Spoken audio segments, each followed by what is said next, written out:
brief Q&A after each one, and then we'll knot it together with a broader discussion as a group, okay? If you do have questions, feel free to put your card up and we'll address them as we got.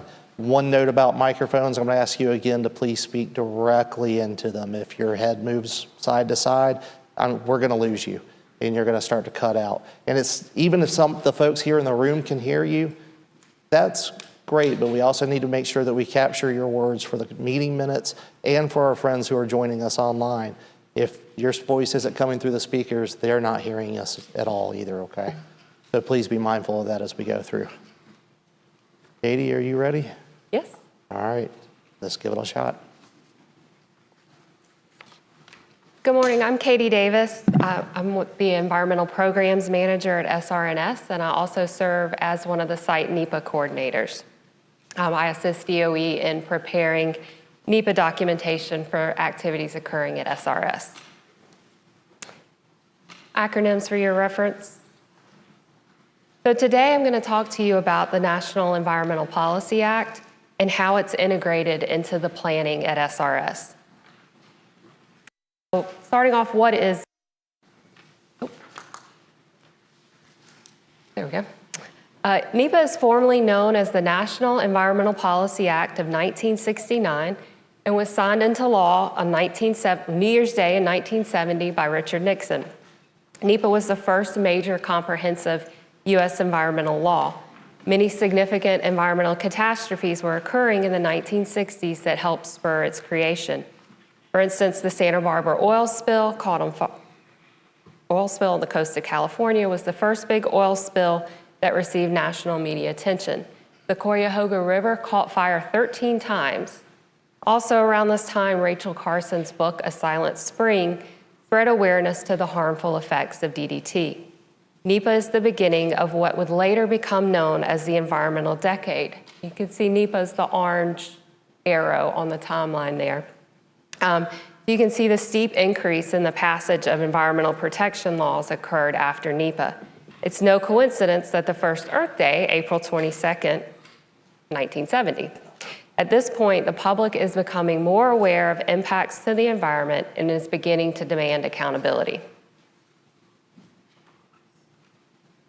So what are the parts of NEPA? There's two main parts. Title I of NEPA declares a national environmental policy. It basically says that the environment is good, we want to protect it for man's benefit, and we want a better understanding of the environment. Title II of NEPA establishes the Council on Environmental Quality, or CEQ. CEQ has two important functions.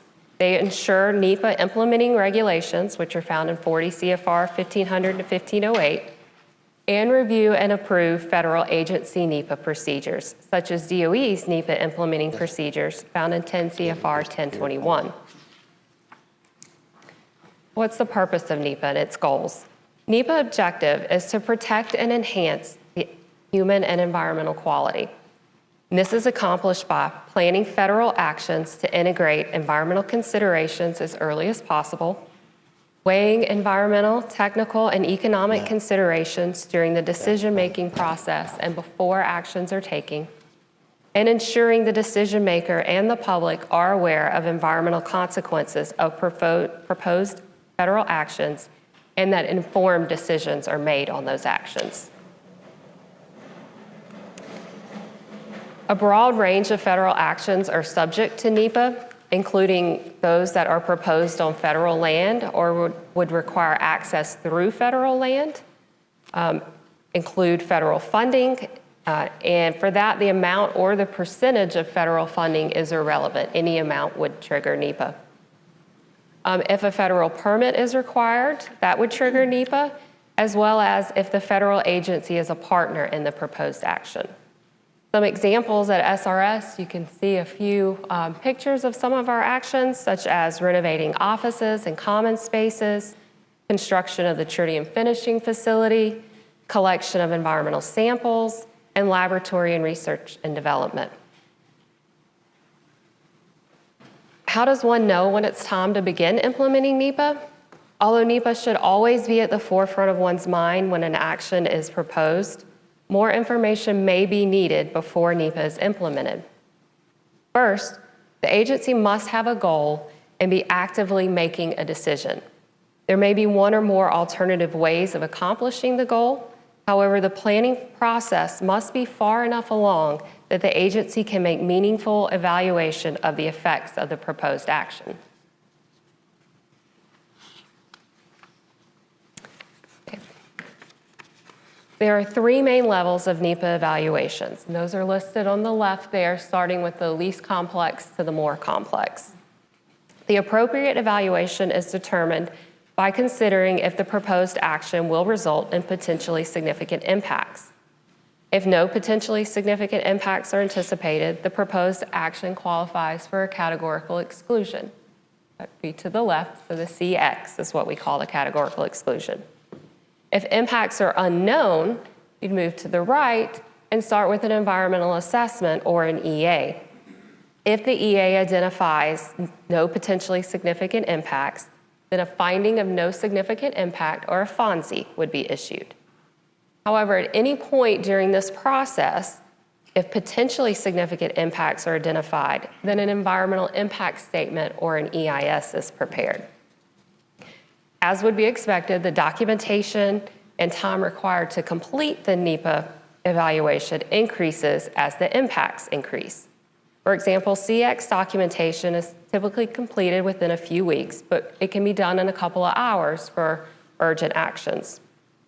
Common SRS CXs include building maintenance, environmental monitoring, road improvements, and research and development at SRNL. Environmental assessments are about 75 pages and usually about 1 year to complete. Some recent EAs that we've done at SRS include the commercial disposal of Savannah River site process contaminated equipment and the tritium finishing facility. And the most complex environmental impact statements, these are typically 150 pages, but could go up to 300 pages for complex actions. And that's just the text, that doesn't include the appendices. And these often take up to 2 years to complete.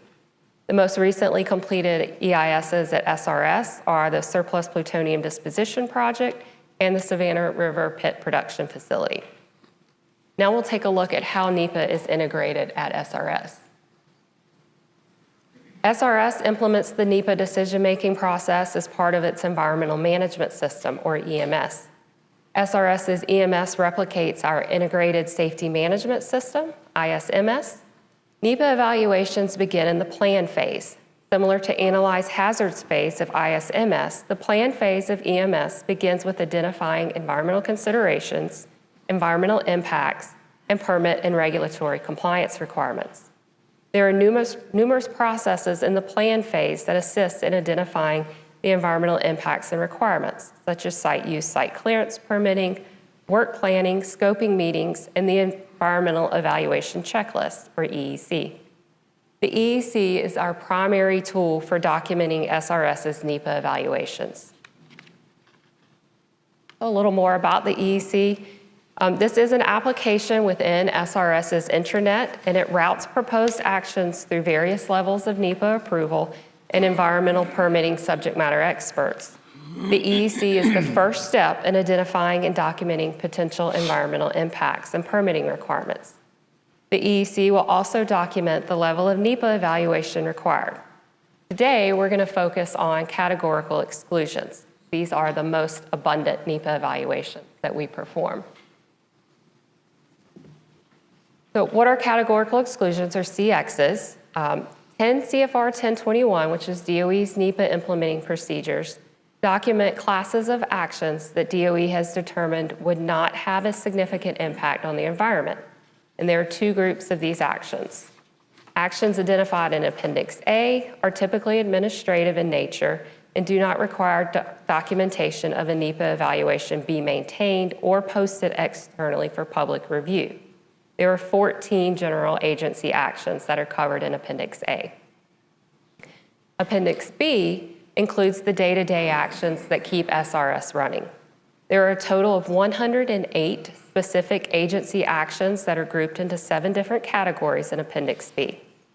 Documentation of a NEPA evaluation must be maintained and shared with the public for these actions.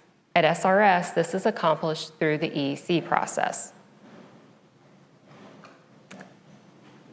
In addition to being included in Appendix B, there are additional stipulations that a proposed action must meet in order to qualify for a CX. If extraordinary circumstances are present, such as scientific controversy surrounding the action or uncertain effects, the proposed action may no longer qualify for a CX. Additionally, if the proposed action would result in a violation of a permit or a regulatory requirement or cause an unpermitted release of a hazardous substance or other significant impacts to the environment, then the proposed action may no longer qualify. The EEC is the tool used to screen for the extraordinary circumstances and ensuring the conditions of the integral elements are met.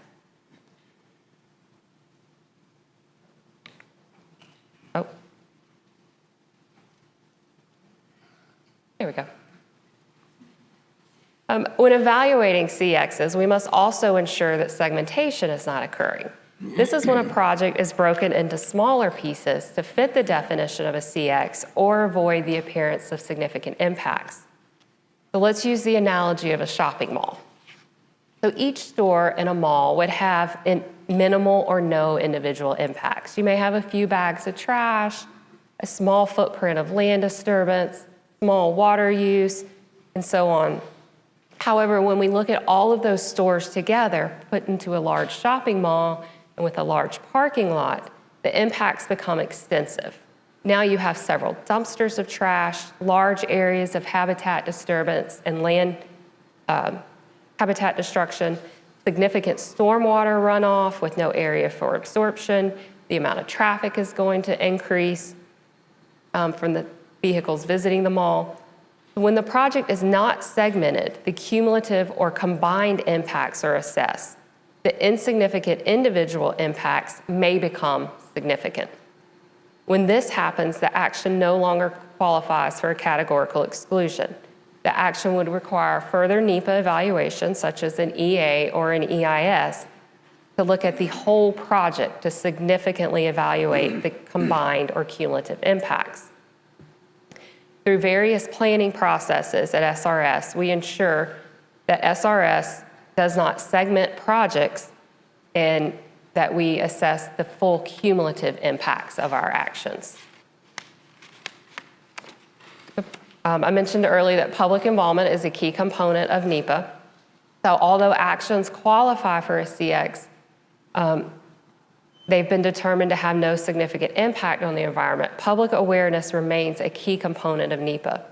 A CX determination form is posted online for each categorical exclusion that SRS issues. They're posted in two locations, one at srs.gov. These are posted the month following the action, and then also at energy.gov, and these usually lag about a month or two behind. And the energy.gov also has all the other DOE facility CX actions as well. In 2023, we did a total of 913 NEPA evaluations, and these were conducted and documented on EECs. Of those, 843 were categorical exclusions, so you can see that's the majority of our actions. Typically, routine maintenance activities account for roughly 50% of those actions. That would be those B1.3 actions. And then the second group, largest group, is the B3.6, which is your R&D activities that are primarily conducted at SRNL. In summary, NEPA is a federal requirement and involves public input. It is initiated early in the planning process and informs and guides DOE's decisions. There are three major levels of NEPA evaluations: categorical exclusions, environmental assessments, and environmental impact statements. Categorical exclusions account for the majority of the SRS's NEPA evaluations. And here are some resources where you can go. These are the websites where we post our categorical exclusions, as well as our monthly NEPA status report that provides updates on EAs and EISs that are proposed or in progress. That's it. Any questions? Bear Von Tool, Cab. Thank you very much for your presentation. I was wondering, how does NEPA and the NEPA documentation work if, speaking hypothetically, you're dealing with an agency that's conducting classified work? In the history of SRS, I believe we've had 1 or 2 EAs that were completely classified and they were not put out for public. In that case, other federal agencies like the EPA and the state agencies would review them. They do have classified reviewers so that it's not just SRS solely making those decisions. Oftentimes, today in modern age, they're able to write the EA and the EIS in a format where it's not classified or redact portions, and then the supporting documentation may be classified, and then that part would not be available for public review. But we try to put as much as possible out for the public.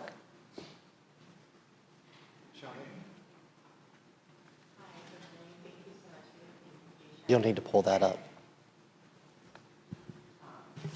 Hi, good morning. Shade Shafidia, SRS Cab. Thank you so much for your presentation and also for highlighting that awesome book by Rachel Carlson, Silent Spring. It's one of my favorites. I was curious about, because you guys are doing a lot of evaluations, is someone on staff full time at SRS, and I'm curious about the size of your team. So we have multiple layers. The project sponsors, or that's actually like the individuals in the field, the project manager, the work planner, they would start the EEC through the process. Then we have what's called environmental compliance authorities, and they are the environmental expert embedded in each facility throughout SRS. They would do the initial review. Then it goes to subject matter experts. The majority of those are on my staff. There's about 19 total.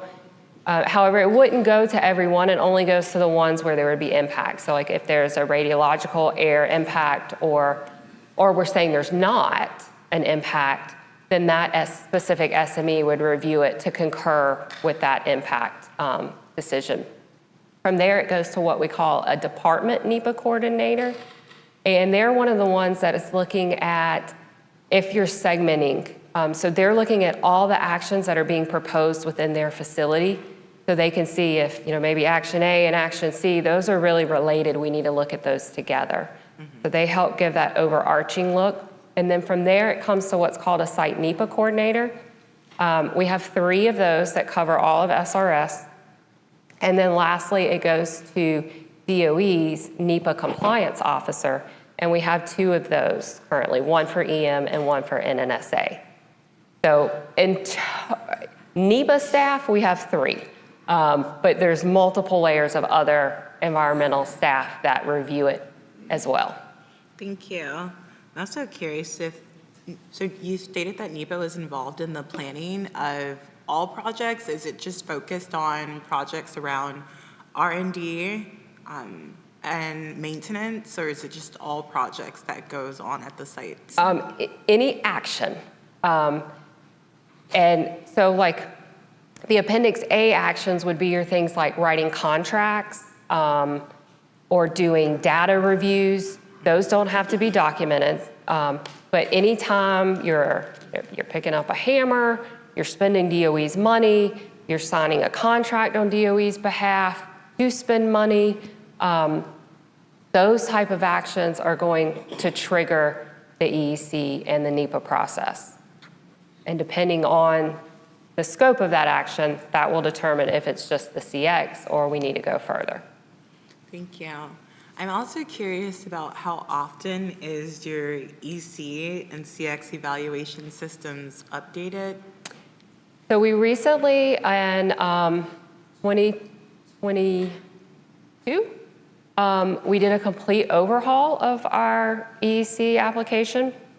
We went from our old, what was Lotus Notes or IBM Notes system, and we developed a custom in-house solution, our IT did, and that allows us to operate much more efficiently. It routes automatically to the different reviewers. It allows other people at SRS to go in and look at those actions and check the status of those actions, look at supporting documentation. And prior to that, it was probably 10 years. It went from FileMaker to IBM Notes, and now we're in the custom system. So and we do have ability, we update it as needed. If a user gives us feedback, hey, this would be really good if we could do this, it would streamline our process, then we take that to IT and see if it's something we can do. So it's a constant process of looking at it and approving it. That's awesome that it's iterative.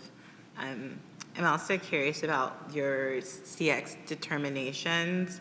I know that you distribute them, you did it through energy.gov, and I forgot the other channel, but I'm curious if there's, or if that, I guess there was an expectation for other channels to share these determinations with the local community? Is that? So SRS.gov is where we place them. That meets the 10 CFR 1021 requirement that it is available for the public to look at. And then DOE headquarters actually jumps into our computer system and then pulls them up to their website as well. So that's why there's lag about a month behind ours. Thank you. Okay. Candace? Candace Cave Cab. I'm just curious about change over time. Does at SRS change over time?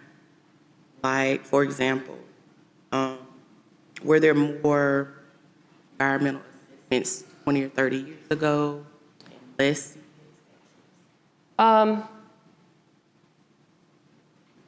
The environmental assessments, the CXs stay pretty stable.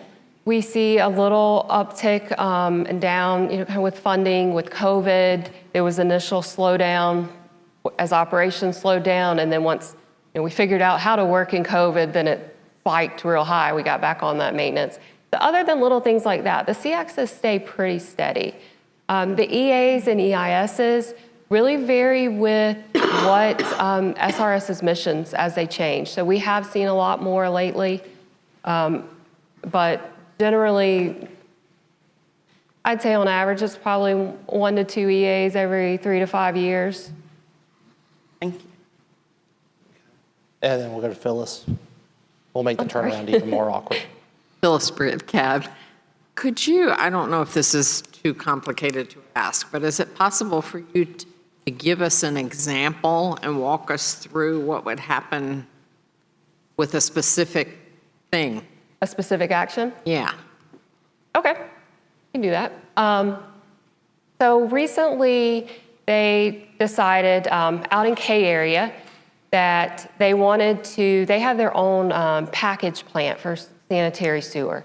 And they decided that it's old, it's not worth replacing it. Let's connect K area to our central sanitary system. So that was several miles of running wastewater lines, which at the surface, you're thinking, okay, we're just running a wastewater line along a road.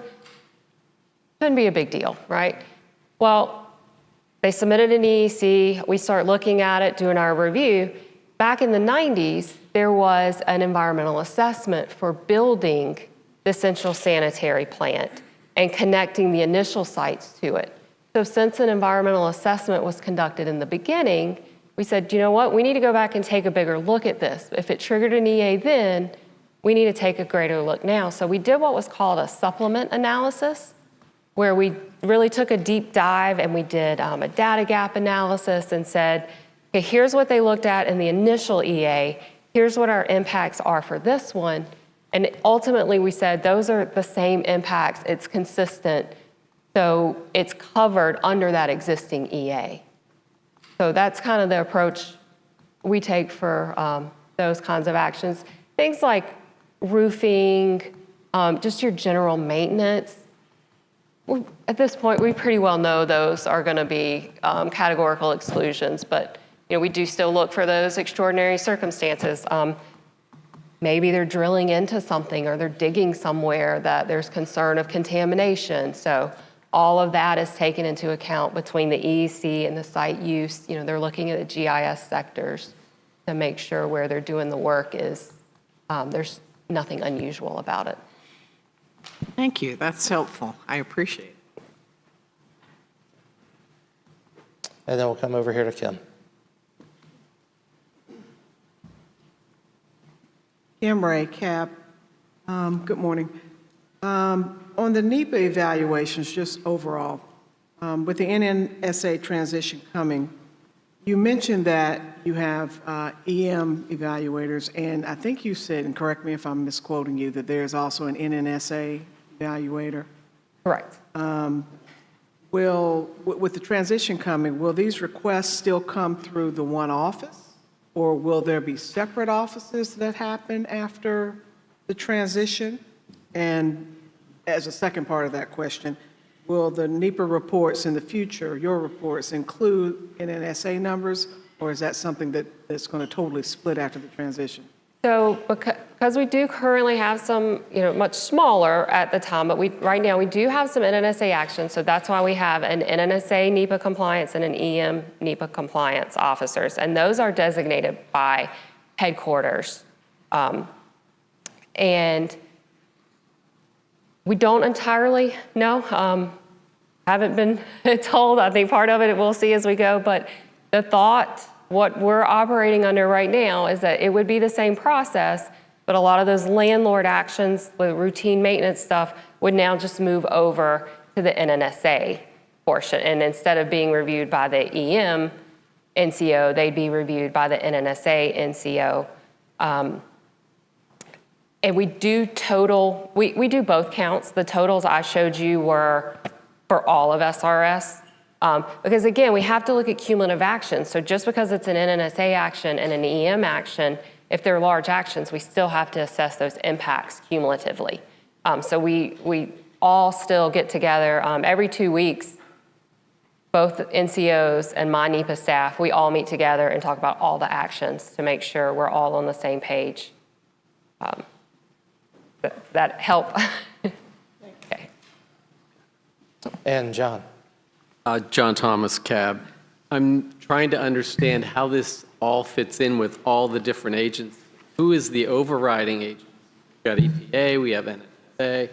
Where does NEPA fit into that overall structure? The Council on Environmental Quality manages, for lack of a better term, NEPA.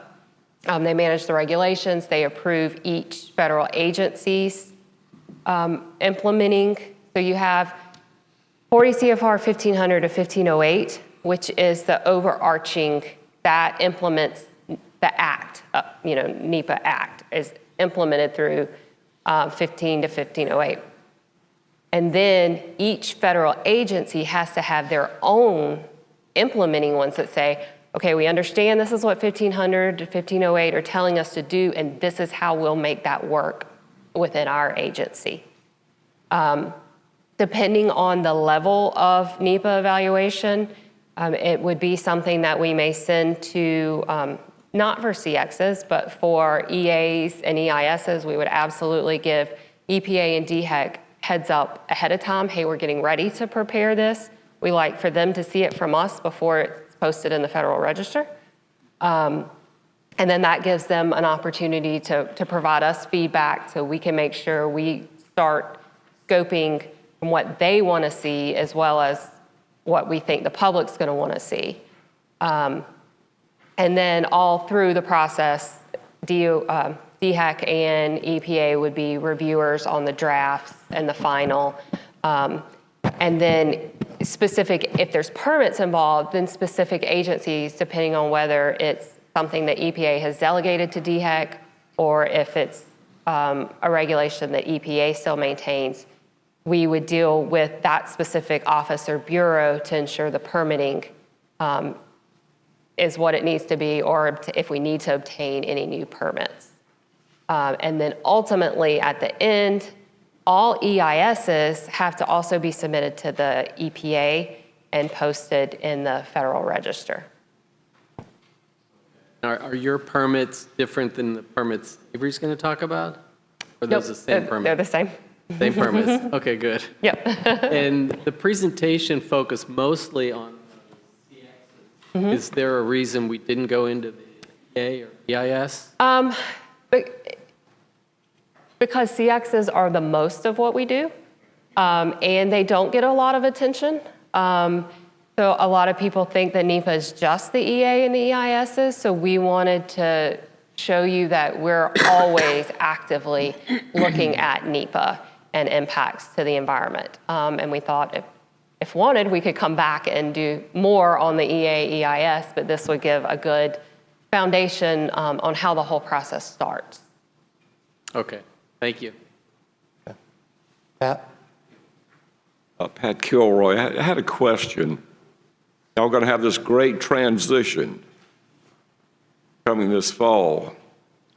And just curious from your perspective, how is this going to affect the organization as it stands now under new leadership and everything else? So the organization being, like I'm a contractor, so for me, really, I mean, my customer will change, but my job won't change. So for environmental permitting and NEPA, we still come in and do the same thing every day. I'm just answering to Mr. Michelanis instead of Mr. Bundy at the end of the day, but I still do the same job. Yeah, but I mean at the hierarchy level, y'all have a stream, y'all have a direction, and y'all got everything funneled in one direction, but come this fall, things are going to change under the total blanket of everything. It's my understanding we'll still have that same reporting Everything will be the structure same. And so there's not going to be a dip, because usually when I see transitions from one organization to the other, there's usually a downslide until everybody could get stabilized. I can say we have spent and are constantly spending a lot of time preparing documents and plans to account for those dips to make sure they don't happen, and putting measures in place that, hey, we'll operate under this until we get the new to make sure nothing falls through the cracks, so to speak. Thank you. And then we'll come around to the other side to Nate.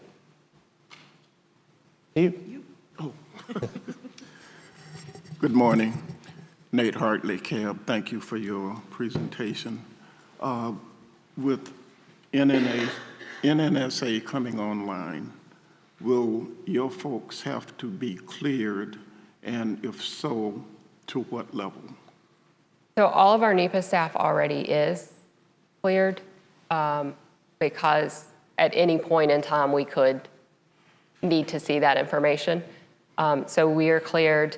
The majority of my permitting experts are too already, just because there are numerous processes at SRS already that when you get into air permitting, you have to know inputs and outputs, which gets into the process information. So we're already staffed that way. Thank you. Any other questions about NEPA at this time? If not, Katie's not going anywhere. She's going to hang out with us for a little while, so we can always circle back. We good? All right. Let's move on. Avery, are you ready? You have a distinct lack of options, so the answer is yes. I am ready. Maybe.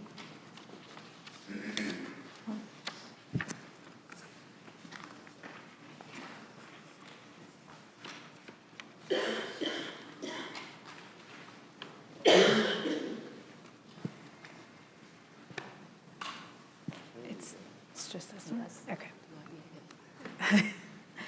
Okay, good morning. My name is Avery Hammett. I am the DOE liaison to the Facilities Disposition and Site Remediation CAB committee. And I'm also the Federal Agreement Program Manager for the Savannah River site.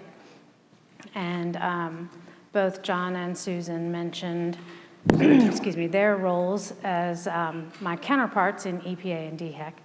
So you're going to hear a lot more about the federal facility agreement from that table over there. And I'm here today because we needed a substitute presenter on the environmental permitting presentation, and I'm a sucker, and I said yes. So, but have no fear, because I have the dream team of experts here, so if any questions come up that I can't answer, I will punt happily to the experts.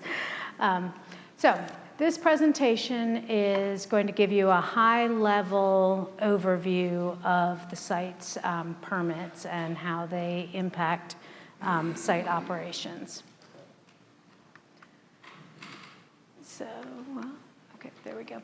Okay, the first few slides here are just a list of major functions that the environmental compliance staff performs, both federal and contractor staff. And first and foremost is regulatory expertise on all the different applicable environmental regulations. And this expertise is provided to all entities on site. So this is a key function that both the DOE Environmental Compliance Group and the SRS, or M&O Contractor Compliance Group, provides. So that expertise is both expertise in the regulations and in the facility-specific needs, the ECAs that Katie mentioned. So also supporting audits and regulatory submittals and deliverables, which are over 600 deliverables and commitments every year.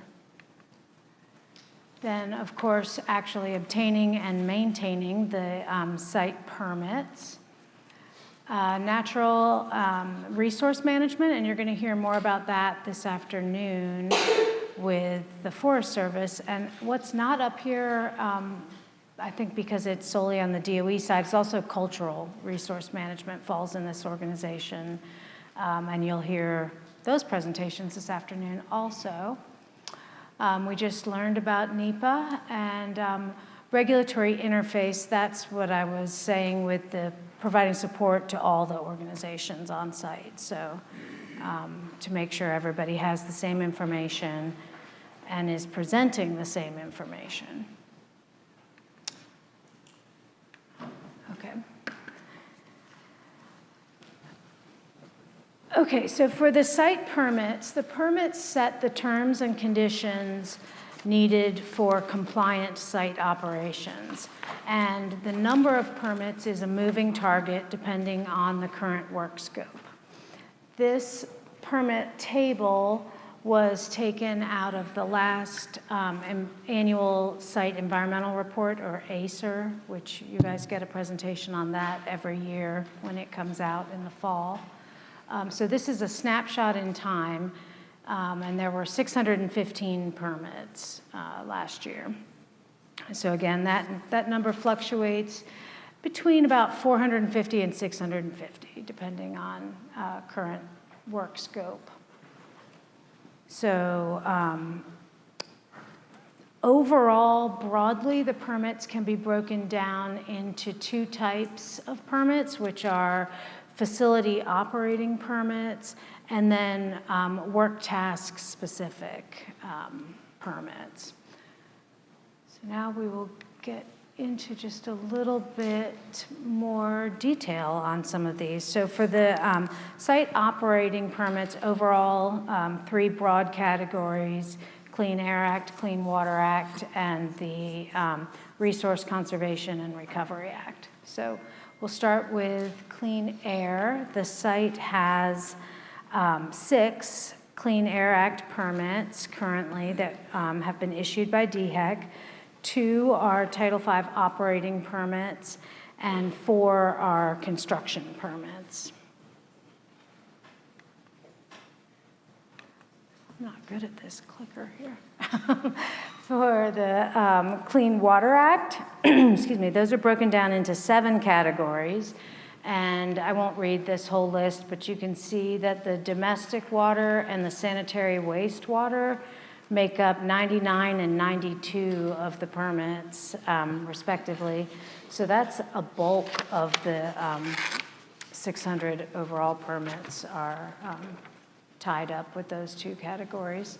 But also NPDES, the National Pollutant Elimination System permits, those are discharge permits for outfalls. And let's see, is there anything else? Oh, the construction stormwater grading permits, those are erosion control permits for during construction activities. Okay, and then the third of the big three is hazardous waste, which is regulated under the Resource Conservation and Recovery Act, or RCRA. All of SRS hazardous waste activities are handled under one EPA ID number and one RCRA permit, so that's for site-wide, regardless of the tenant, with two exceptions that we heard about yesterday in the National Lab presentation. They have two facilities that are located technically outside of the site boundary, so they have their own separate RCRA permits.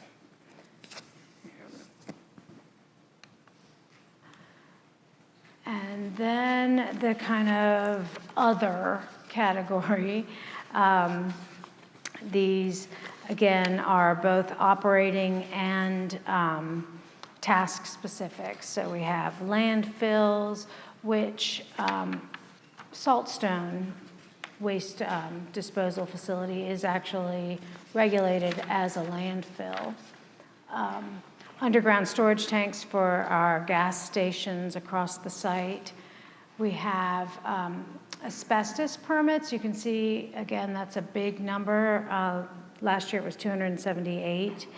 And those are needed for any demolition or renovation activities, so that, that's why that number is so big. And scientific collecting permits through the Ecology Lab and, again, the National Lab. And then for this slide, environmental monitoring program is a little bit separate from the permitting program, but it's important to mention it in this context because the monitoring is done partially in support of our permits, the required testing and monitoring and reporting through the permits, but also through DOE order, which Greg mentioned that, I think, yesterday when we were talking about the air monitoring stations and how we check the boundary for what's leaving the site. That's all part of this, excuse me, environmental monitoring program. And again, it's reported annually through the annual site environmental report. So you'll get that update later this year. I'm just not good at this. And then this map just shows the monitoring locations, both on and off site. So is this a pointer? Yeah, okay.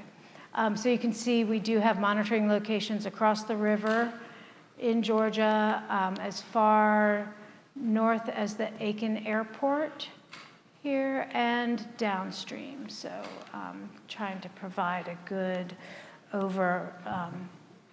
sort of community-wide or regional area-wide, good assessment of the impacts of the site operations to the surrounding communities. And I think that concludes my presentation. Any questions for Avery? Any questions I can punt to somebody else here? However you want to do it, it's cool. Let's see. John, we'll start with you. John Thomas, cab. Are the permits, so if we're sampling something, we find a problem, then we generate a permit on that? So the list of analytes, and I'm going to punt this pretty quickly to Katie, but the list of contaminants or analytes that we monitor for is a living document. So if we were to see elevated numbers of a specific contaminant, then we would make sure that that was included in our more robust sampling. Is that an accurate? Right. Yeah, I mean, typically the permits tell you what you have to stay within. So think of a permit as a box.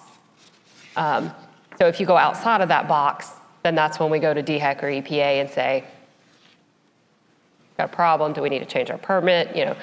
Was it a one-off? Is it a new process? So we need to modify that permit. It wouldn't necessarily be a different permit, but we would address that permit if it needs to be modified. Like I said, maybe add something, expand the limit, additional sampling, could be any number of, depending on the media. Okay. Mike? Yeah, John, and occasionally what really happens is we see a level going up somewhere, and we take action to correct the situation, whatever's causing that level to go up before we go through the permit All right. limit. Yeah. Thanks. And then you had talked about on the asbestos here for demolition or renovation. Where is this going? Because when I was on the tour, I saw there was an asbestos pit. So are we just taking it and putting it all in the pit, or what's happening over there? No. So there are 2 places that we send our asbestos, well, 3, depending on if it's friable or non-friable. So non-friable means it's going to stay intact. Friable means it could, come up in the air and you could inhale it. The non-friable can go to our on-site C&D landfill. It's bagged, contained, so it can't be released. The friable would go to Three Rivers landfill. Again, it has to be specifically bagged in a material, certain thickness so that it can't be released. And then we also have E-area or off-site, depending on if it's RAD contaminated. Okay, are any of these off-site, or are they all on-site? Three Rivers landfill is technically off-site. There is a lease or long-term lease that DOE has leased that land to Three Rivers landfill, but we have no operating control over Three Rivers landfill. They have their own permits, their own separate everything. The 632 C&D landfill, construction demolition landfill, that is on-site. So that 3 runs, is that a residential, same as the residential landfill? Essentially, so probably most of, if you're in North Augusta, Aiken, that's where your garbage goes ultimately. Okay. Then I had a question on what are the miscellaneous map? That was on that last page. Oh, so that would be things like foodstuffs, vegetation. Off-site, we take dairy, fish, other biota. Anything I'm missing on that? All right. I'm going to ask Greg if I've missed any major categories here, because DHEC does similar sampling for us, or in conjunction with ours. Greg O'Quinn, South Carolina DHEC. So I imagine, like Avery said, those probably represent just the non-air and non-water samples. So some of the other media that they collect. And then we kind of coordinate with them at some of those locations, but we also have some of our own locations that we collect from. And it's just representative of those other types. Okay, thanks. And then my last question is around the liquid samples. It appears that they're primarily down by the river. They seem concentrated down there, and I assume that's because that's where the water is? So those would be, yes, Savannah River water samples, plus we have outfalls. That's the National Pollutant NPD, National Pollutant discharge Elimination elimination System. system. Sorry, that's a mouthful. Those sampling points would also be liquid samples. And then these are groundwater, right? Over here in Georgia. So it's, yeah, liquid is groundwater, surface water, discharge water. I think that's it. Yeah. And in addition to our permitted outfalls, we have several other outfalls where we're always monitoring. So before it can get to that outfall where it would go to the environment, we're watching it so that we have a chance to stop it. There's lots more samples than what we're required to sample. Okay. All right, good, thank you. We'll come around this way and go to Sade. Hi. Hold on. Hello, Avery. Thank you for your presentation. Sade Shofidia, SRS CAB. I am curious about, will you please provide a conceptual definition of what a permit is? What is a permit? I have an idea of what a permit may be, but I'm curious about Okay, I will take a shot and then punt.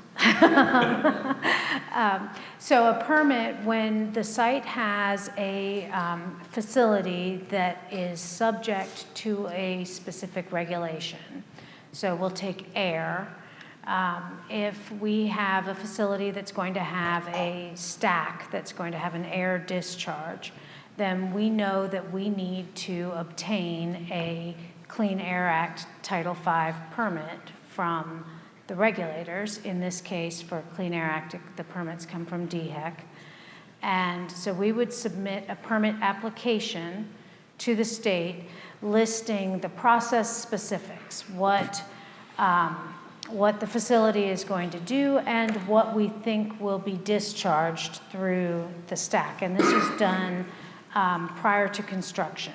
And so that's the, when I was saying on the air permits, we had four, we have the 3 construction permits here and then the 4th one here.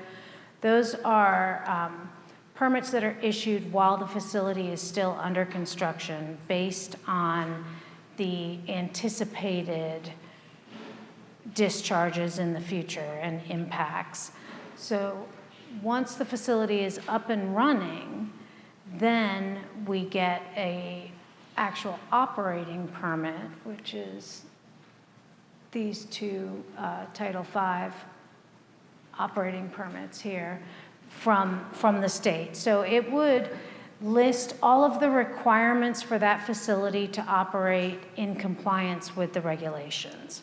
So that would be how many discharge samples you have to take, what type of filter systems are needed, and what types of reports need to be submitted back to DHEC.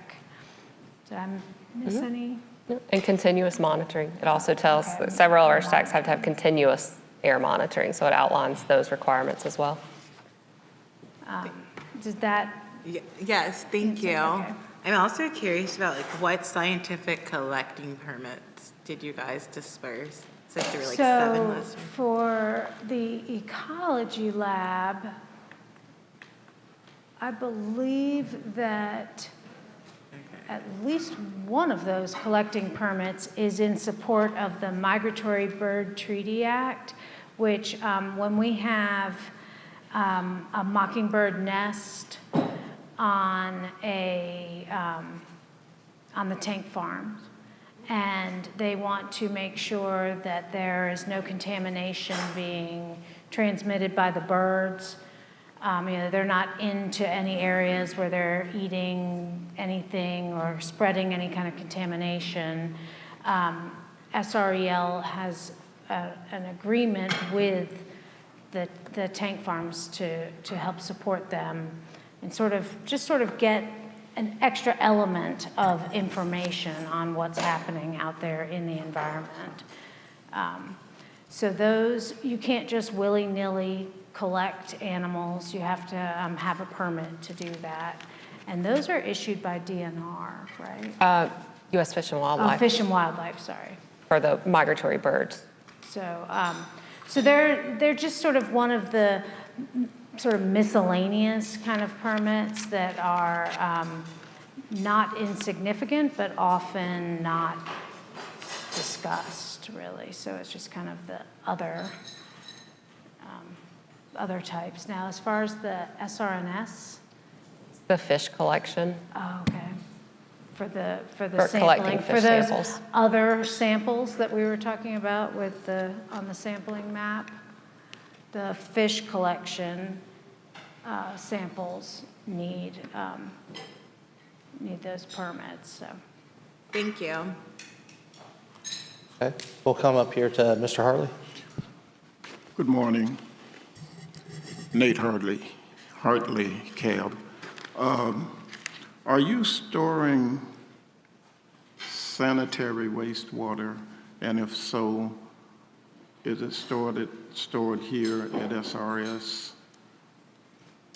So we have the Central Sanitary Wastewater Treatment Facility.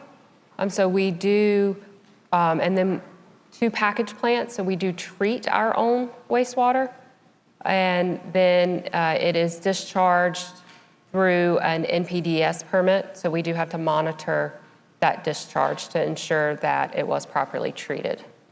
So are you saying that it is eventually put back into the regular water? Yes. Have there been any incidents where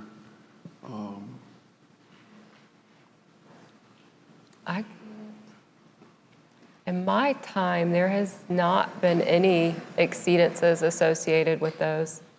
And again, that's one where we take numerous samples before it gets to that point. So if something did go wrong in the treatment process, we would know before we released it to go to the outfall.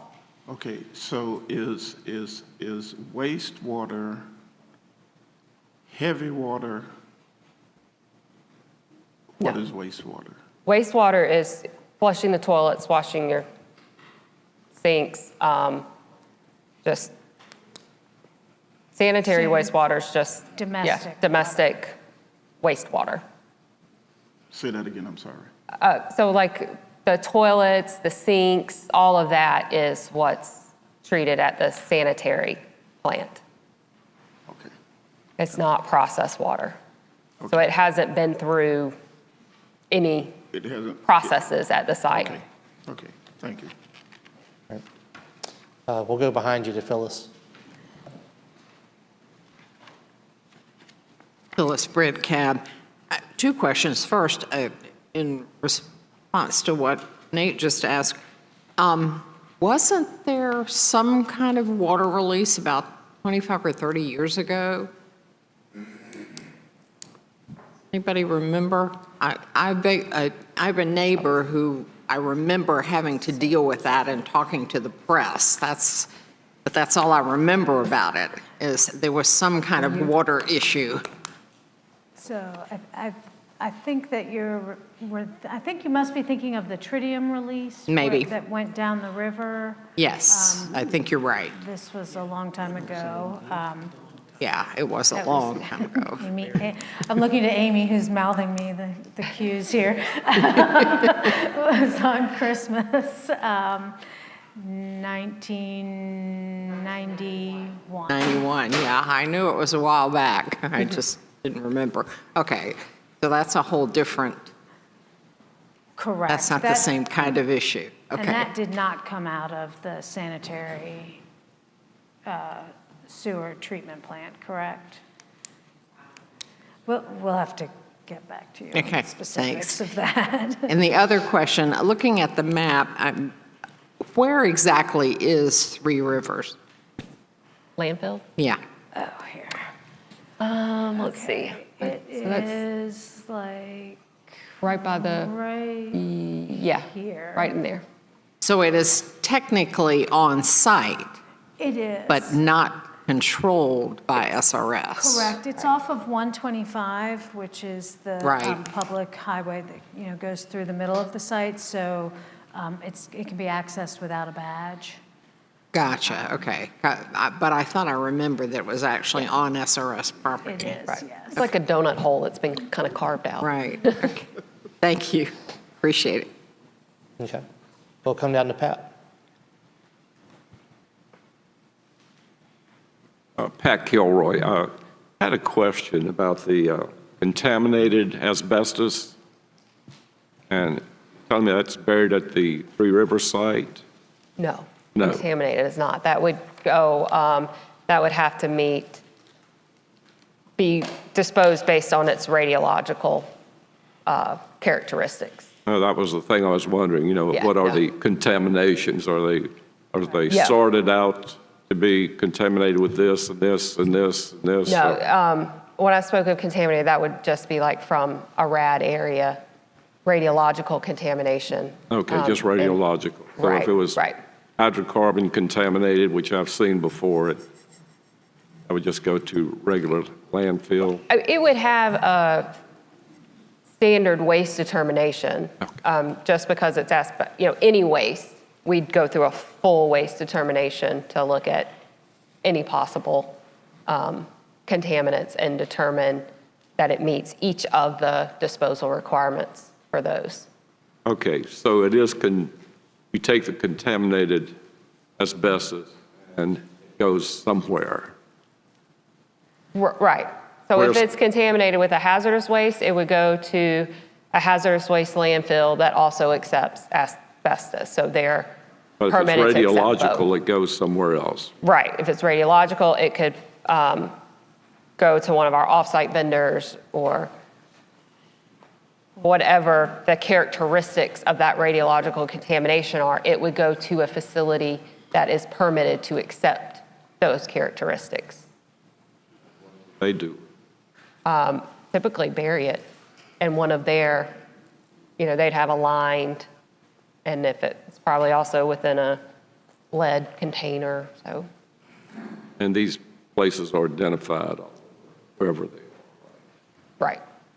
Yes. And permitted. Right, they're permitted. Permitted and We do. identified. Okay. We do full reviews before we, on each of our off-site disposal facilities to ensure that they're operating within their permit requirements and that they don't have any violations, so that we know that we are sending our waste to a responsible vendor.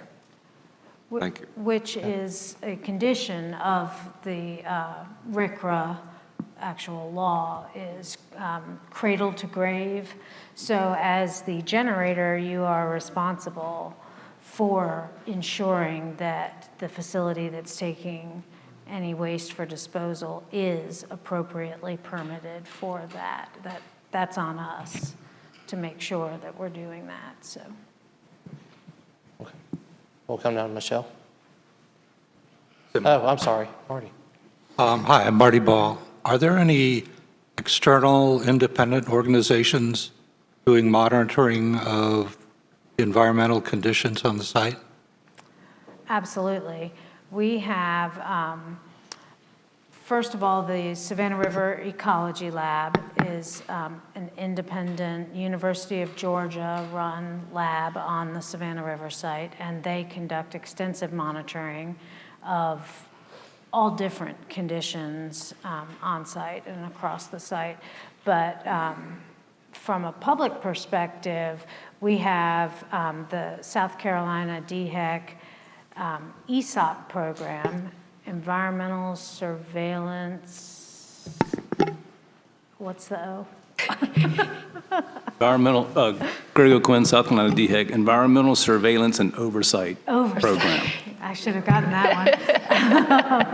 Program. So they conduct extensive monitoring on and around the site, and sometimes split samples with our samplers, but also take their own samples, and they produce an independent report every year based on their results, and you will hear that report, the results of that, in the fall when you get the presentation on the site's annual environmental report.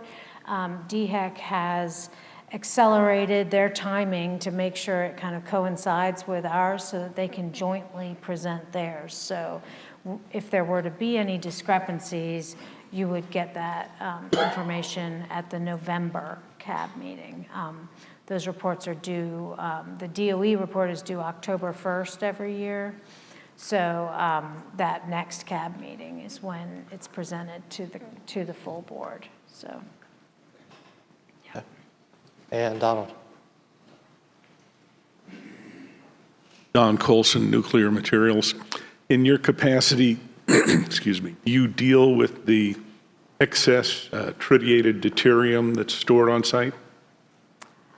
I do not in any way, shape, or form deal with that. Who? That's can not we- typically environmental, Yeah, because it doesn't fall under.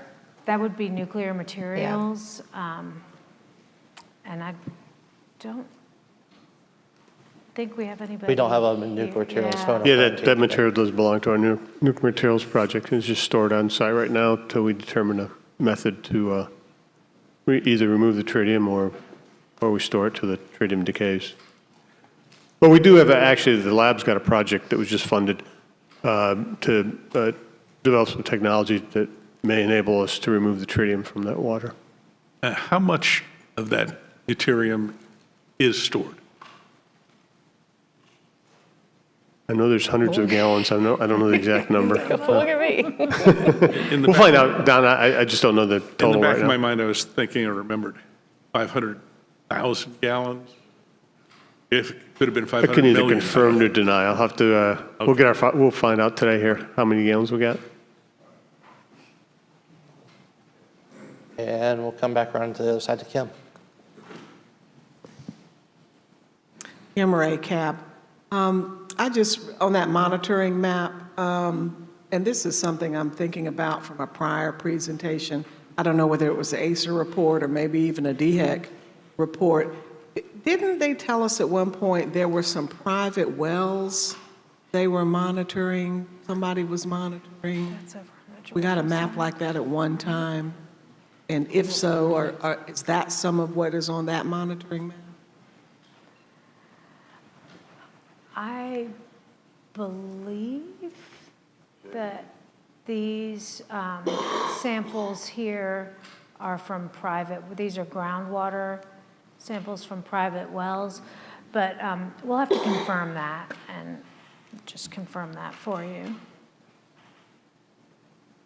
I think that it's something that we're going to do after this meeting is send out the presentation and the links from the last November meeting, the video links on the ACER and the ESOP. There's a lot of questions that I think might get answered there in prep for next year. Any other questions for Avery and permitting? Once again, she's not going anywhere, so if something comes Really up. for Katie. So I've seen people start to get a little bit antsy. I was thinking about taking a break, but let's get through one more because that'll be a natural break point in this set of slides. So let's go through one more. We'll get through Jeff's and then we can take a little break. Thank you, Jeff. Okay, good morning, everyone. My name is Jeff Tebow. I'm a hydrogeologist in the Engineering Remediation Support Group. And we're going to take a short break from talking about permits. So I want to talk to you about the groundwater cleanup that's ongoing at the site with an emphasis on the transition from active types of cleanup technologies to more passive and sustainable technologies that we're deploying at Savannah River. List of acronyms. First of all, I want to start out with the map of the site, give you a brief history of the groundwater cleanup program. We started addressing groundwater contamination and remediation in the very early or late 90s, late 80s, early 1990s. So programs just shy of 40 years maturity. There are groundwater issues at every major industrial area within the Savannah River plant boundary. Some are larger than others, but we have cleanup projects going on across the site. two primary regulatory mechanisms which we conduct our groundwater cleanup under are RCRA.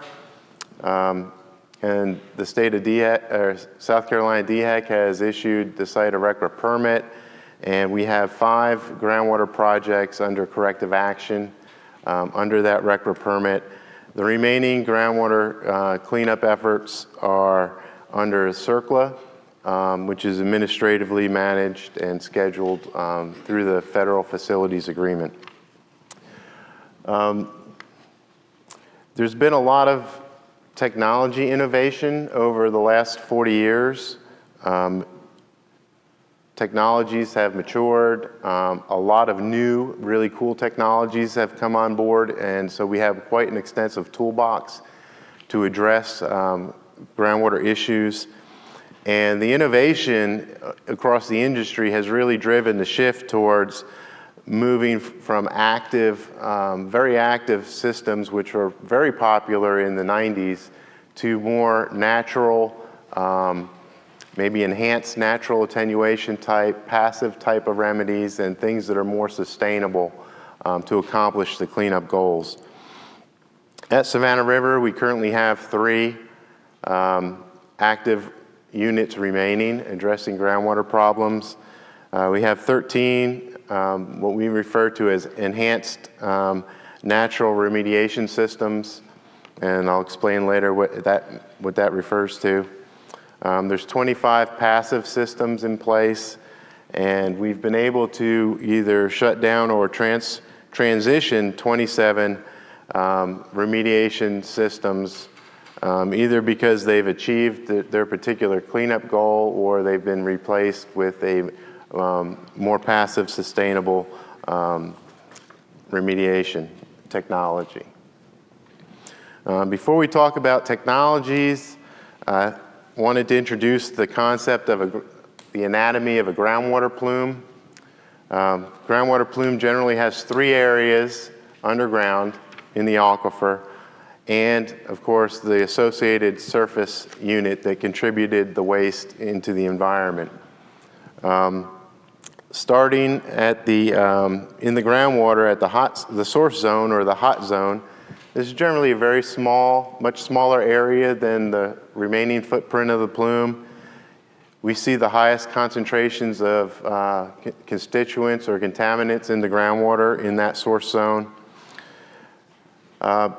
Remediation approaches to address the source zone are usually targeted at removing mass from the environment and getting it out of the groundwater, and or stabilizing the contaminants so that they no longer will further migrate downstream and create a larger plume as the plume ages.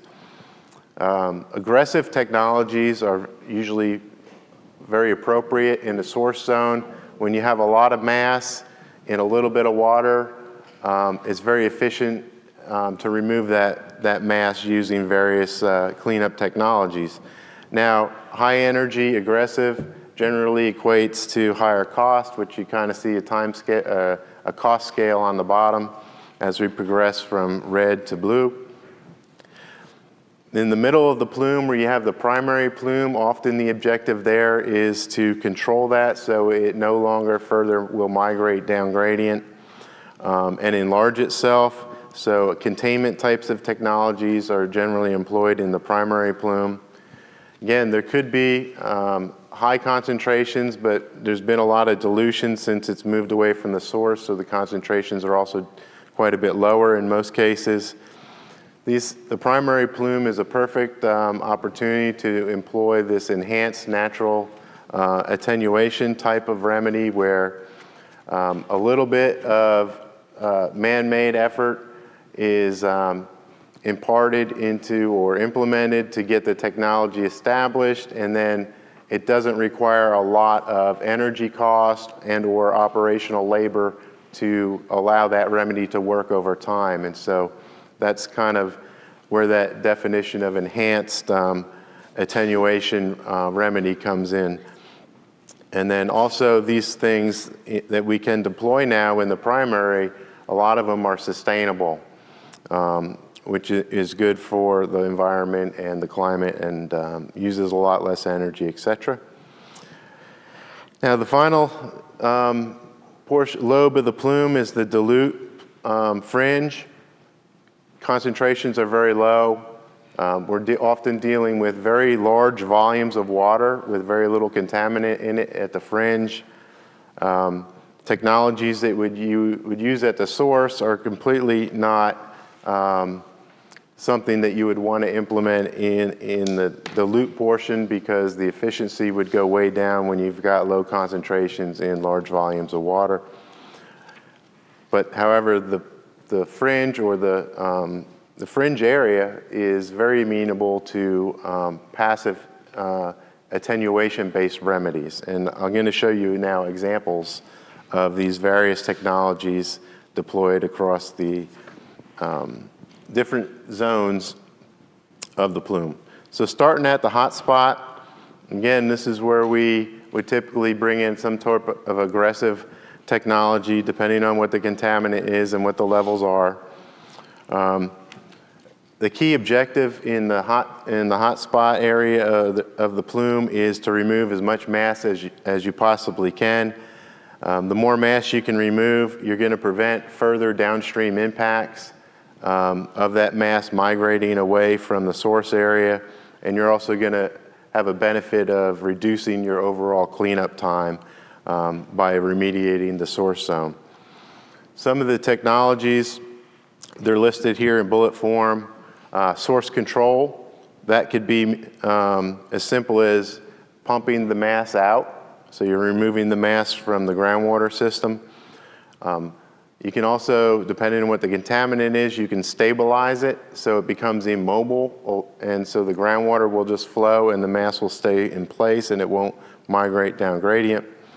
Of course, you got to be conscious to take care of that surface unit, whether it's a basin or a landfill, whatever process happened at the surface to cause that contamination to enter the ground and reach the water table.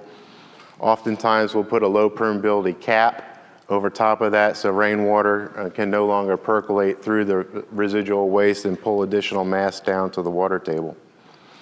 Product and extraction, that goes along in combination with source control, but in my mind, product extraction is usually some form of pump and treat system where you're pumping the water out of the ground that contains the contaminant, you're removing the contaminant in some kind of surface treatment method, and then the resulting water is clean and it can be discharged or managed in some appropriate form. Thermal technologies, we've used those here at Savannah River for spent solvent plumes, where the solvents, once it gets into the groundwater, it's not very mobile.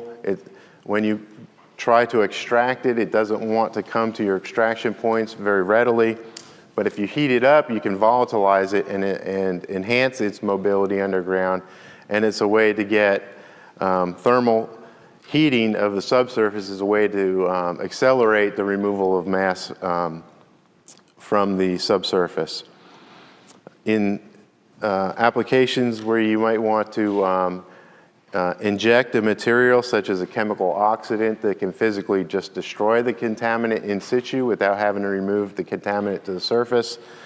There's a toolbox of technologies for that.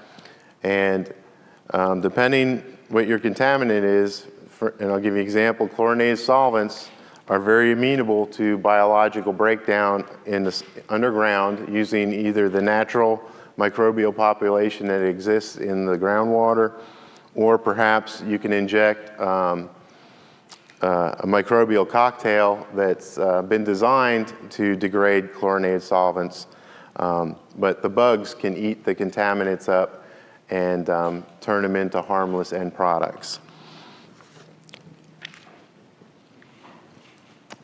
An example of a technology used at the source zone, this is dynamic underground stripping. It's an example of a thermal technology. We use this in A&M area where a very large amount of spent solvents, chlorinated solvents, were released into the environment through the M area basin. These solvents, once they got into the the unsaturated zone and leaked down all the way to the water table, they accumulated in a lot of silty and low permeability types of sediments that are in our aquifer zones. And they're very hard to release or to extract once they get into these low permeability zones. So we had a very large mass in the ground. We used steam from the A Area Powerhouse, located almost across the street from this facility. So we had a local source of thermal energy. We injected that steam into the ground. It volatilized the solvents, and it also drove the solvents towards a series of extraction wells that we had installed to remove those solvents from the ground. And we pumped out both contaminated water contaminated with solvents and also solvent vapor. And those materials were then treated at the surface. And in this picture here, you can see in the beaker, that's relatively pure solvent removed from the aquifer and the area underneath the M area settling base, M area basin there. This has been, it took about 7 years. It's been a very successful project. Out of the 2 million pounds, almost 500,000 pounds of solvent were removed using dynamic underground stripping. So we moved quite a bit of material out of the source zone in this particular example. Now in the primary plume, which is in the green, major objective here is typically a hydraulic control, so prevent the green portion of the plume from further migration. Of these list of technologies I have under 2 groups, hydraulic control and in situ, only pump and treat is considered an active type of remediation. Now it's active because pump and treat involves extraction wells that have to run all the time. They're pumping water out of the ground. They're controlling or containing the migration of that primary plume and hopefully preventing it from moving further down gradient. And then once that water is brought to the surface, it has to be treated. The contaminant has to be removed before that water can be further managed. All the other remaining technologies are referred to as some form of enhanced natural attenuation remedy. Groundwater barriers, we've put groundwater barriers, which are low permeability barriers that can be sunk down into the aquifer, and they can control where the groundwater releases or the trajectory the groundwater takes. They could be used to funnel groundwater into a very discrete, narrow treatment volume where we can inject amendments efficiently and only treat in a small zone instead of having to have a very large treatment area. They can also stagnate and change the gradient so that the contaminant plume slows way down. And that's very beneficial where you have radioactive contaminants with short half-lives. Particularly tritium is the one that comes immediately to my mind because if you can keep the tritium underground moving very slowly, more time goes by, allows for a greater amount of decay of that tritium. Phytoremediation, that's a technology that uses plants to help manage the contaminant and either get it out of the system and or transform it into harmless products. In the in situ realm, these are technologies that can be deployed and the remediation can occur under the ground. So things like recirculation wells, they can volatilize chlorinated solvents within the well without having to bring that water to the surface. And the vapors can be, you can apply a vacuum onto the recirculation well to suck those vapors out and release them or treat them at the surface before they get released into the atmosphere. Chemical injection, there's a whole host based on what your particular contaminant is. There's a whole host of tailored amendments that can be injected into the ground, typically using wells, to either destroy the contaminant in place and/or cause it to precipitate in an insoluble form and become immobile, so it no longer will migrate along with the flow of groundwater. Nutrient injection is a way to enhance bioremediation. You can provide food source, certain key ingredients that the microbes need for their metabolism. You can really jumpstart a microbial population underground, and those microbes can eat up certain organic chemicals and essentially transform them into just carbon dioxide, water, and in terms of chlorinated solvents, a chloride ion. We've also been successful at installing permeable reactive barriers where a barrier containing reactive material that will destroy the contaminant is put in across the flow path of the plume, and as the plume moves through that barrier, the contaminant gets destroyed and clean water comes out the other side. Some brief examples of technologies for primary plume. This is the M1 air stripper. This is an active pump and treat. It's also used in the A&M area for that same solvent plume. This technology here uses a series of recovery wells to capture the most contaminated portions of the solvent plume. The extracted water comes up, and there's about 10 wells in this particular system. The extracted water is all fed into this tower, and it comes up this exterior pipe. This is the contaminated water, and it gets released into the top of this stripper column. And now this column's packed with plastic material similar to like wiffle balls or that have very high surface area, and it causes the groundwater to cascade down in the column. Meanwhile, as the water's flowing downward in the column, blowers blow air up the column, so you have this counter current flow, and the chlorinated solvents, which are very volatile, will volatilize out of the water into the airstream, and they will be exhausted out the top of the column. Now, this is quite a big unit. It's the largest one we have here on site. It operates at about 500 gallons per minute. We currently have 10 wells in place. Over the course of almost 40 years of operation, we've removed over 500,000 pounds of solvent from the groundwater using this system. We're currently processing about 10,000 pounds per year with this pump and treat unit at the M1 air stripper. One of the advantages of, shouldn't say advantage, one of the aspects of pump and treat like this, where you have various wells, you can optimize the system by turning the flow down on some of your lower producing wells. And I'm talking about lower producing a lot less mass of contaminant, and wells that are in the hot spots and are pulling a lot of contaminant out of the ground, you can turn their flow rates up.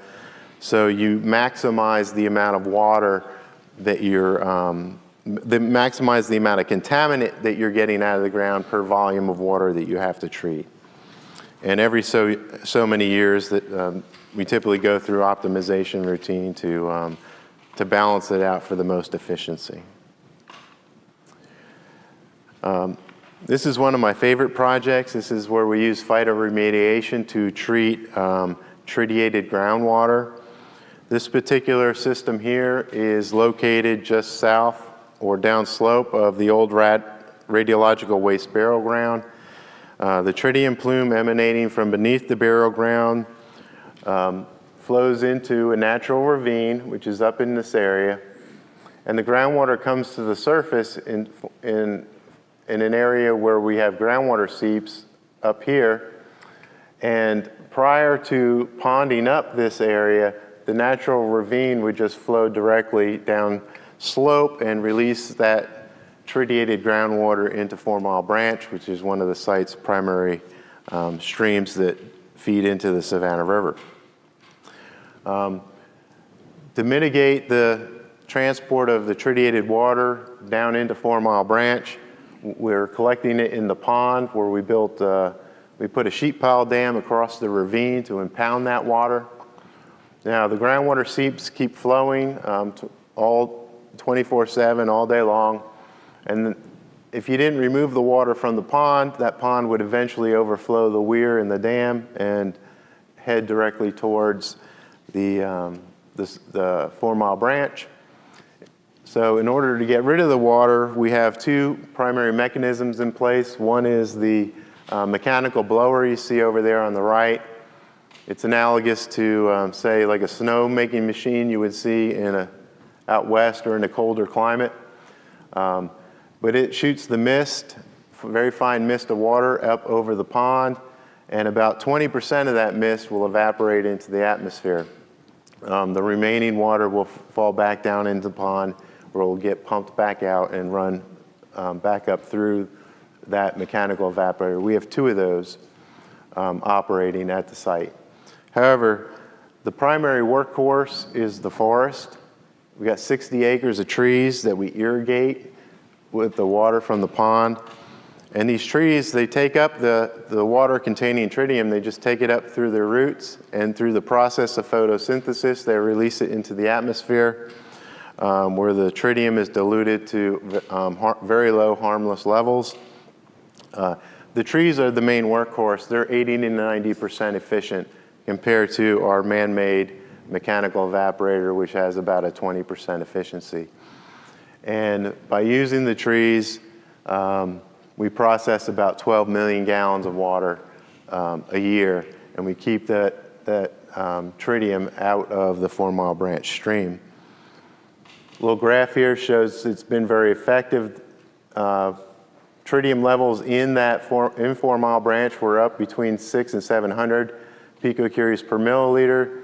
Once we closed the valve on the dam and began impounding the water, we have an immediate drop. And it's been low, below 100. In fact, there is natural variation, but the biggest item on this graph you may question is what happened in 2005. And in 2005, we had a peak because we had to drain the pond in order to perform maintenance on the pumping intake structure that removes the water out of the pond. We had to rebuild a more robust intake structure. So by draining the pond, the tritium level went right back up. But as soon as we were done with that work and started impounding the water, tritium came way back down. And it's getting very close to being less than the 20 picocurie per mil regulatory limit in the creek. That's phytoremediation. Oh, one thing about phyto is this project here did receive, it was a recipient of the DOE Sustainability Award in 2022. The final example for the primary plume remediation is a reactive barrier. This is out at P area where we had solvents migrating towards a surface stream. We created a reactive barrier shown here in pink by injecting zero-valent iron. This picture here shows a man holding a bucket of the zero-valent iron mixed with a material called guar, which is a thickener. It's a starch, natural food grade natural starch. And the guar's only purpose is to keep the iron filings in suspension so that they're workable with the machinery and they can be pumped underground. And after the guar and the iron gets underground, the guar rapidly starts to break down.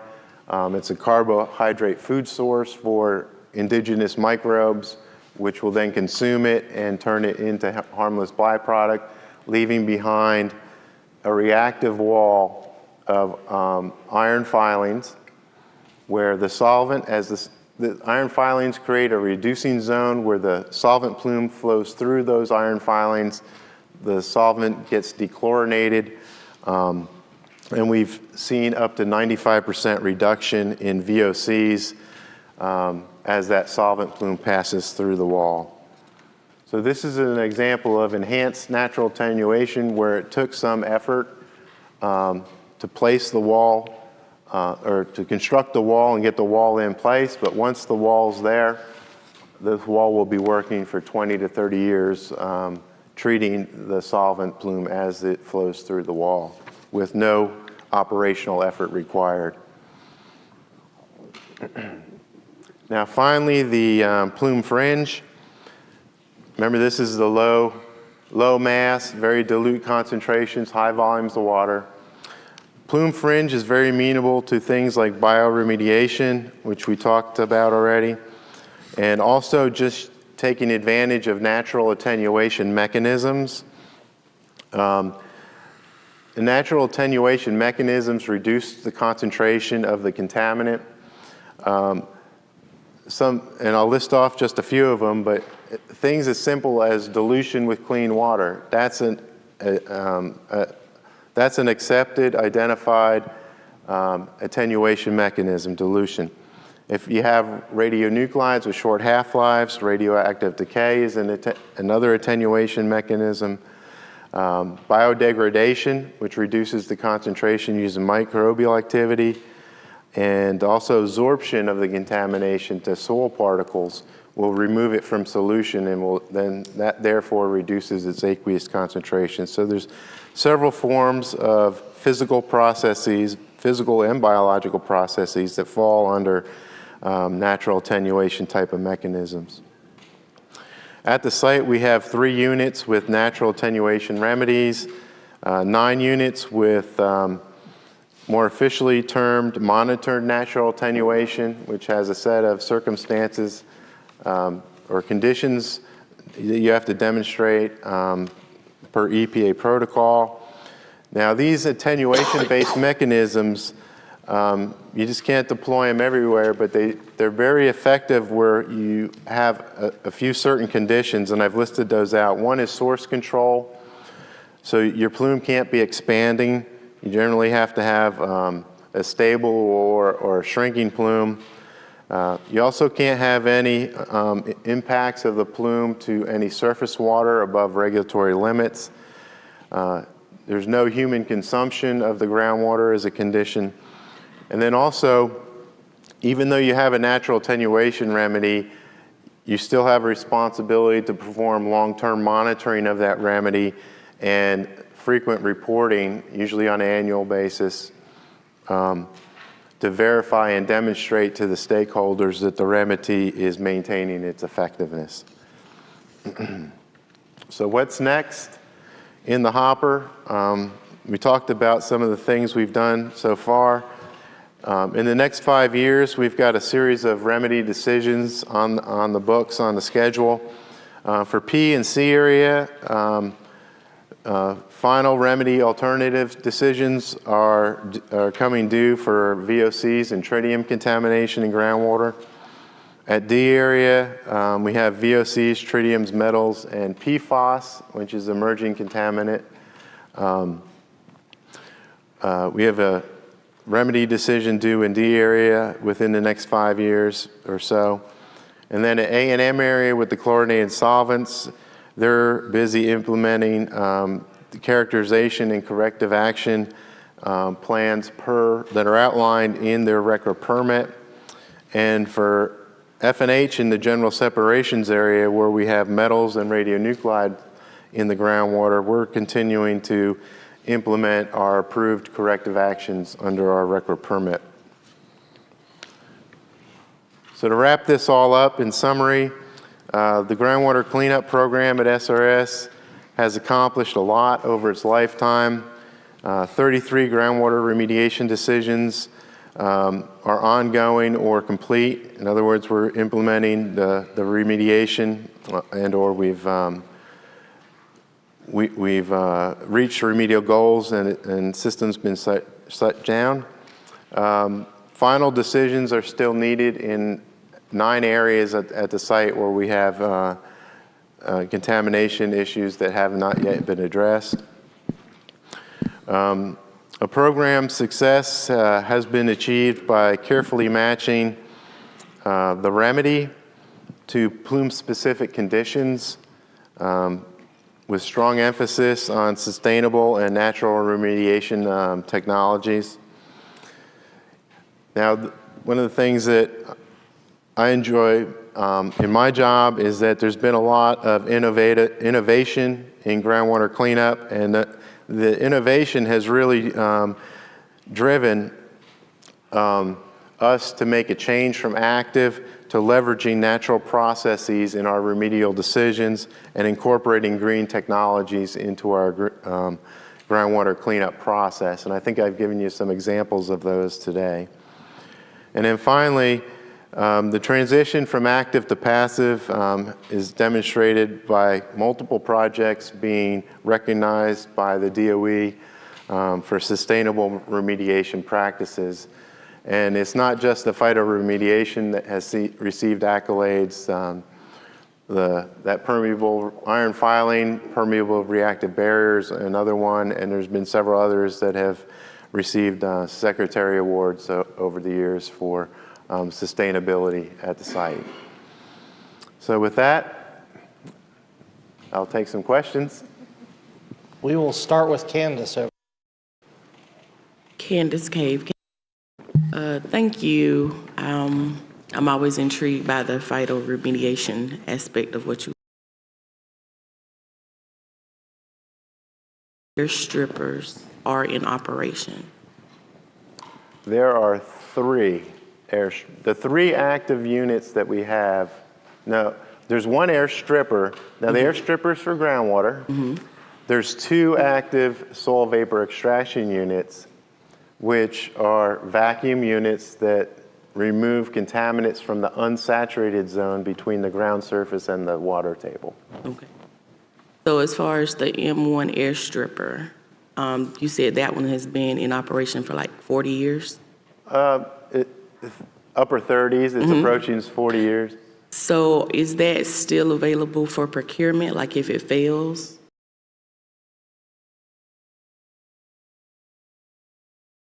Spare parts inventory for various features. I mean, the stripper itself is just a metallic cylinder. It's all the pumps and the motors and the control systems. All right, and my other question was in reference to the photoremediation of the tritium.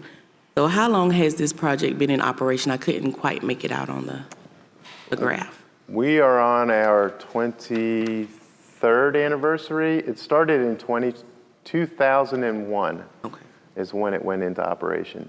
And do we have a timeline from when we think this project will be concluded, or no? For the phytoremediation? Yes. Rough estimate is about 30 more years. Okay. A large component of that is the time it's going to take the tritium to decay that's seeping out to the surface.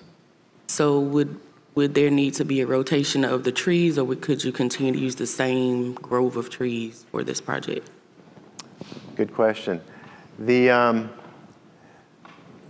In my opinion, the trees will last 30 years. We have experts on staff.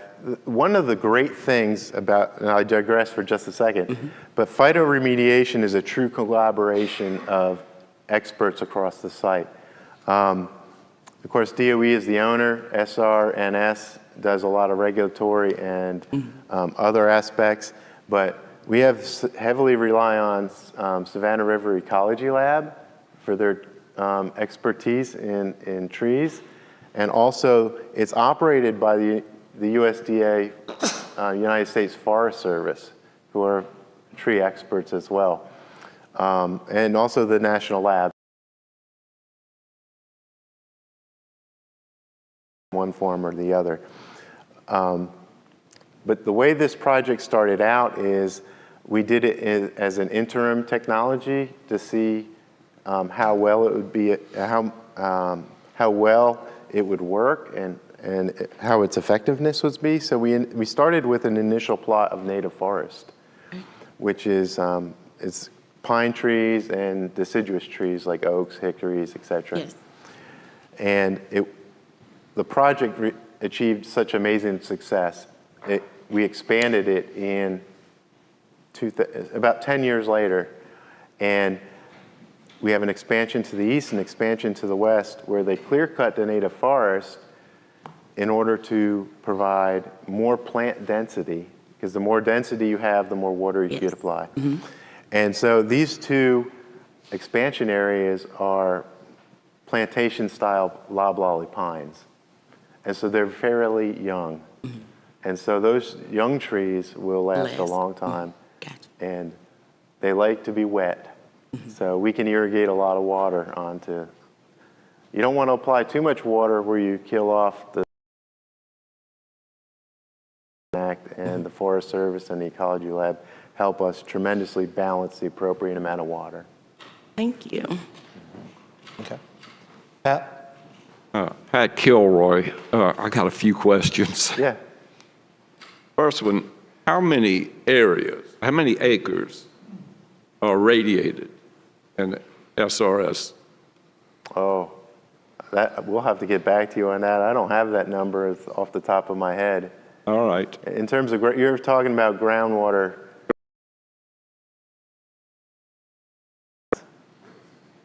And also to that, how many acres are hydrocarbon or chlorinated contamination? Okay, we'll write that down too. Okay. Now the next question is, how much of this contamination has gone outside the SRS area? You mean has left the plant? Left the plant. To my knowledge, zero. Zero? None at all? None at all. Okay. All right, next question. Who establishes the standards for remediation and says, at this point, it's okay for everybody? Well, in many cases with groundwater, we're driven to clean up to the maximum contaminant limit set by the EPA, Okay, which DHEC carries. So they set the standards for this? For drinking water.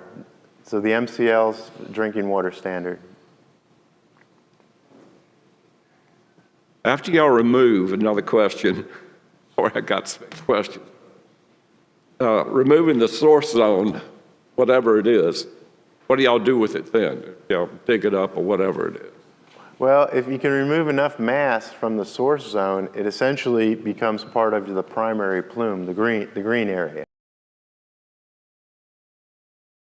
Located immediately underneath, and it hasn't migrated too far away from where that surface unit is that contributed the contamination to the groundwater. But it's just the pocket of highest contaminant concentration.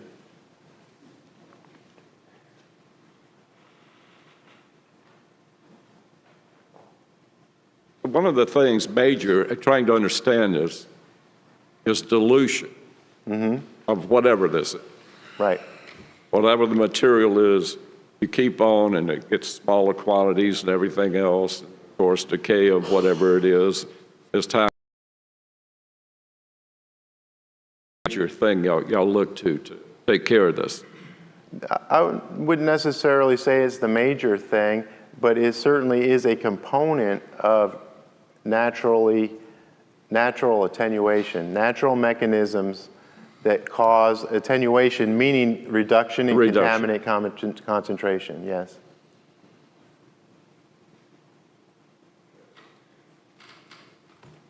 I had some of y'all that are older, y'all may have lived through Hugo. And I'm looking at the trees y'all have planted and everything.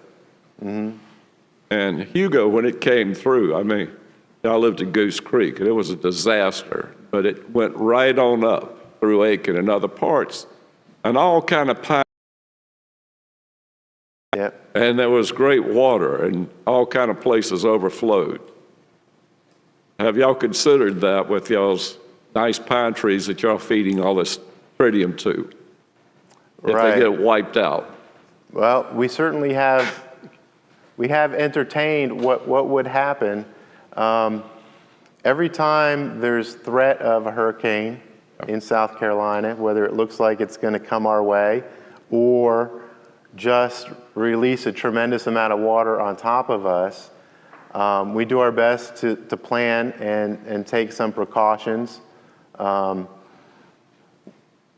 Like, for example, if the hurricane came through and it knocked all the trees down, we'd be starting from square one. But if, I'm just thinking of scenarios here, if we had a hurricane that was going to dump an unusually large amount of water, we would in advance of it coming, we would lower that pond as low as possible. Now, the other things that we have in place is that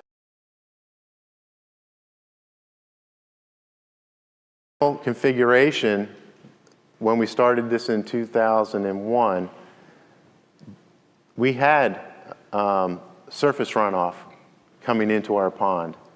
And we had surface runoff from upslope areas, clean surface water coming into the pond. Well, that was just adding more water to our system that we did not need to manage with the irrigation. So we created diversions to divert that water around the pond. And so I think we've done a fairly good job at reducing that input to the pond so that most of the water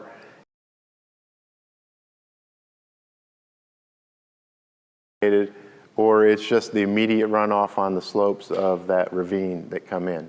But we've done a good job to manage and divert the to our system. And my last question was a zero valent iron, is that what that is? It's a form of iron that's reactive. Essentially it rusts, it consumes oxygen, and causes the aquifer. Our water tables here, because they're basically recharged from atmospheric rainfall, have a fair bit of oxygen in it. You get rid of that oxygen, things go reducing, and that's when you can get the chlorinated solvents to dechlorinate under reducing conditions. But the iron is made from recycled engine blocks. Mm-hmm. Where did the iron come from? Well, recycled engine blocks. Good iron. Mm-hmm. All right, we'll come over here to Scott. Scott McKay, CAB. Hi, Jeff. Hi. I got a couple of questions that are more in the brownfield area than the radioactive area, so pretty common.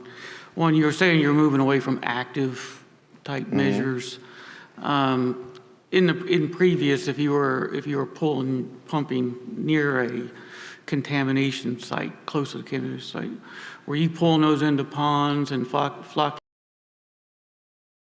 that kind of thing?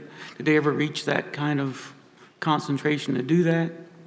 Well, not into ponds. I can speak from experience. From the late 90s, I was part of the pump and treat systems for the F and H area seepage basins, which is a cocktail of radionuclides and metals plume. And we had built a pump and treat system. It was actually a pump, treat, inject system where we were trying to hydraulically control the plume. So we had a series of extraction wells down gradient that would remove, it would pump the groundwater out of the ground. It would take it to a treatment unit where we ran it through reverse osmosis, and then that concentrate would go to a clarification flocculation system. And it had huge amounts of dissolved aluminum, which is naturally occurring in aquifer sediments. But the plume was so acidic, it was stripping the aluminum out off the clays that are present in the subsurface. And so while it would also flock the aluminum, the radionuclides and the metals would also mainly flocculate out. And so we'd have a sludge, waste product to manage. And then the clean water, which only contained tritium, would get injected up gradient back into the ground. And it would flow back down towards the extraction point, and hopefully we'd recapture most of that tritiated water and just repeat the process. But that was the design there. And that's my only experience with treating metals and rads with a clarification flocculation process. Okay. And the second question was, again, sort of a brownfield question. Near the point of contamination, for your not so volatile organics, your PCBs, your fused aromatics, or any of those things that aren't so mobile, certainly you probably studied the degradation products, which again could build up. Do you see a lot of contamination of those? You know, a lot of you know, heavy machinery type oils and things like that. I don't have any personal experience with those. I'm the lead for the general separations area, so I don't see the whole program per se in terms of individual contaminants. But the only place I think we have those is in N area, where we have petroleum products, and maybe at a gas station in D area, which is being remediated with soil vapor extraction. Okay. Thank you, Joe. Yep. Okay. Pat, did you have any more? Nope. Any more from around the table? Okay. James, I did get an answer for Donald on the heavy water. You asked how many gallons. It's 530,000, about 530,000 gallons. Thank you. Okay. So, great. That means that there are lots of great questions and lots of other fun stuff that went along with this, and that's wonderful. I love the amount of information. So, I want to put it out to you guys. I know that we said that we'd take a break here. So, through the next 3 of these, probably get to lunch a little bit late, or we could take a stop now. We'll take a lunch break and then come back in and do the other 3, and we'll push everything back. Or do y'all want to do another presentation first? Stop. I mean, either way, we'll take a 15-minute break. If not, if y'all want to keep going for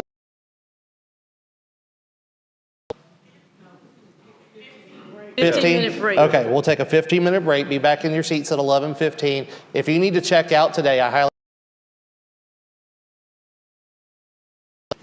And then we'll come back. 11:15.